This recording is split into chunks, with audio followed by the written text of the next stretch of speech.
A semana que termina foi marcada pelo anúncio de novas privatizações. Temer disse na segunda que vai vender a estatal que produz 31% da energia consumida no Brasil.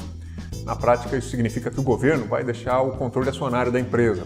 Depois do anúncio, as ações da Eletrobras dispararam. O valor da estatal aumentou quase 10 bilhões de reais no único dia e ela chegou a valer algo em torno de 30 bilhões de reais. Aqui no Nexo, a Lilian Venturini explicou o que o governo pretende com esse negócio. Ela também perguntou a dois analistas econômicos se a privatização da Eletrobras é boa ou é ruim para o Brasil. As contas do governo vão terminar 2017 no vermelho. O rombo é estimado em 159 bilhões de reais. É por isso que Temer fala em vender não apenas a Eletrobras, mas também outras empresas públicas. Ao todo, são mais de 57 projetos abertos a diversos modelos de participação privada, incluindo, por exemplo, a concessão do aeroporto de Congonhas, em São Paulo, e a venda da Casa da Moeda, que fabrica todo o dinheiro em circulação no Brasil. Com isso, o governo espera fazer um caixa de pelo menos mais uns 40 bilhões de reais.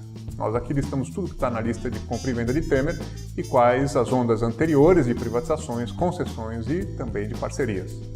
Houve um tempo, nem tão distante, em que a privatização era uma espécie de palavrão no mundo político. Em várias campanhas eleitorais, dos anos 2000 para cá, os candidatos evitavam defender essa ideia. Matheus Pimentel mostrou que hoje a coisa já não é tão assim. Os políticos têm falado de privatizações em suas campanhas e têm defendido abertamente esse modelo. O Pimentel ouviu então 3 analistas das áreas de política e de economia para entender como se deu essa mudança no discurso. Na semana em que anunciou as privatizações, Temer também baixou um decreto que amplia as possibilidades de exploração mineral na Amazônia, uma área que é do tamanho do estado do Espírito Santo.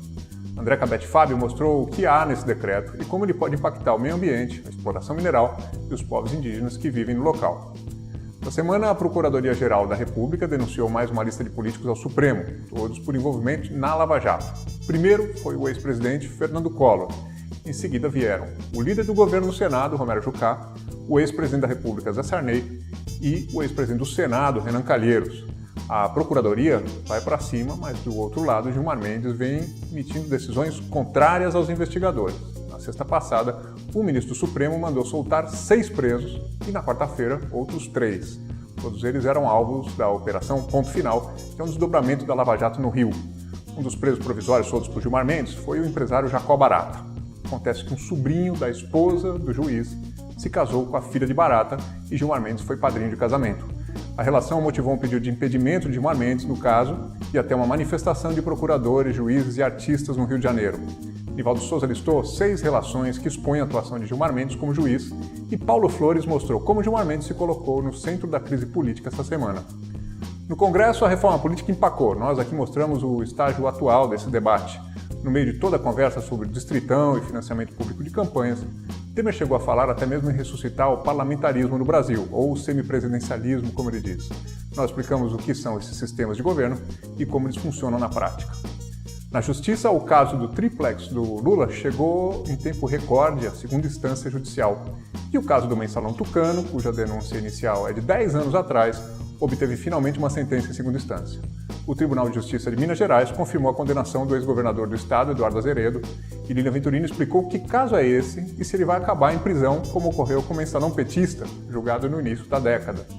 Os casos de corrupção não são notícia apenas no Brasil. Essa semana, a ex-procuradora-geral da Venezuela, Luísa Ortega Dias, prometeu entregar provas de que a Odebrecht pagou milhões em propina ao braço direito do presidente venezuelano Nicolás Maduro. Nós aqui mostramos quem é o político acusado por ela, o Diosdado Cabello, e qual o contexto em que essas afirmações vêm à tona.